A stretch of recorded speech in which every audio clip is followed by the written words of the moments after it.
J'ai appris que... Avec Fabrice de Bacquer qui nous rejoint ce matin. Bonjour Fabrice. Bonjour Jean-Marc. Vous nous présentez Sébastien de Corbion ce matin. Ben oui, Corbion. Qui est ce monsieur? Eh bien, Corbion-sur-Semois, c'est un petit village qui est très discret. Pourtant, il a abrité Paul Verlaine et Sébastien de Corbion. D'accord. Qui était en fait l'inventeur du pistolet.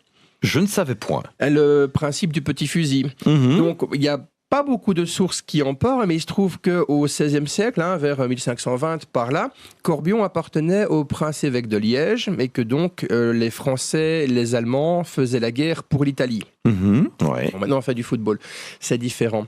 Et qu'à l'époque, quand on combattait, vous aviez soit les gros chevaliers très lourds sur leurs chevaux, soit les hommes très légers avec des longues piques de 6 mètres qui se protégeaient des chevaliers qui venaient les taper. C'est le principe du bâton pour tenir l'ennemi très loin de soi. Ce qui fait que quand on a introduit les armes à feu au début du XVIe siècle, quand vous êtes tout nu et que vous avez une arme à feu, vous faites plus mal à un mec en armure que si vous n'en avez pas et que il ne sait pas vous toucher. Donc, à mon avis, cette arme, ce pistolet est né de la frustration des cavaliers de ne pas pouvoir toucher l'ennemi de loin. Donc, au début, il y avait déjà ce qu'on appelle des platines à mèche, donc des armes qui fonctionnent avec une mèche allumée, mais à cheval, à l'époque, avec une armure, c'est pas facile. Donc, je pense que ce monsieur de Corbion, effectivement, a profité du développement d'une nouvelle platine à rouet avec un ressort, qui était beaucoup plus facile à recharger. C'est le principe du réveil. Vous avez une clé, vous tournez un ressort, vous mettez l'amorce, et s'il pleut pas, qu'il n'y a pas de vent, que tout va bien, quand vous tirez, le coup part.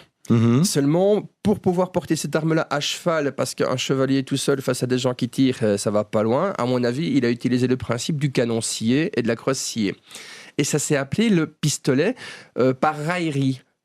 En Italie, on avait une dague qui s'appelait la pistaia, qui permettait de frapper les chevaliers au défaut de l'armure et de les tuer. Et par raillerie, on a appelé ce petit fusil coupé court un pistolet. D'accord, en lien avec... Avec la petite dague. La petite dague italienne. Merci Fabrice pour toutes ces explications. Très bonne journée. Bonne journée Jean-Marc.